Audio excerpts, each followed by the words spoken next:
Okay, then let's start with the parallax scrolling effect on the second image that is going to be beneath the text section. So create a section tag and let's call it wrapper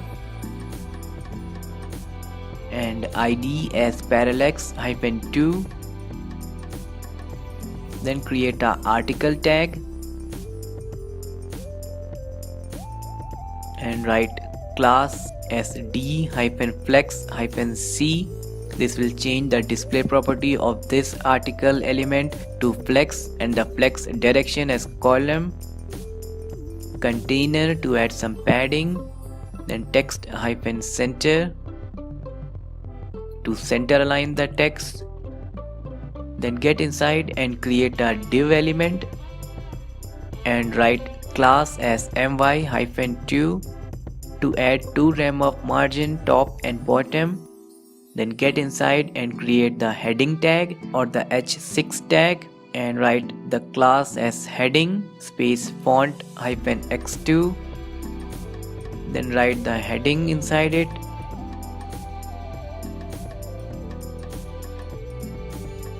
Then create a p tag and you can write any text that you want. Alright, then get outside the div tag and create a button tag within the article tag and write class as btn space inverse. Because of this inverse class, we are going to get a transparent button which will turn sea green when we hover over it. Then write the text inside it.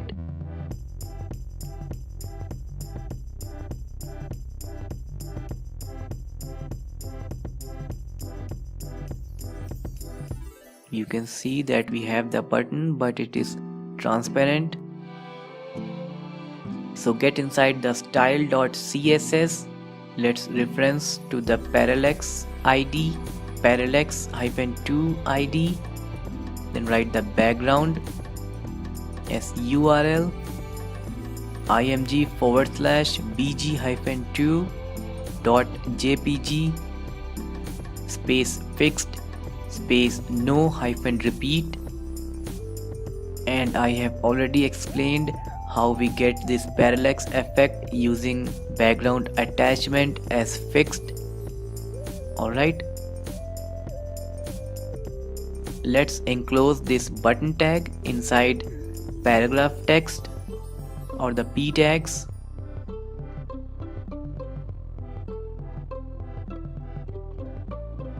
Alright,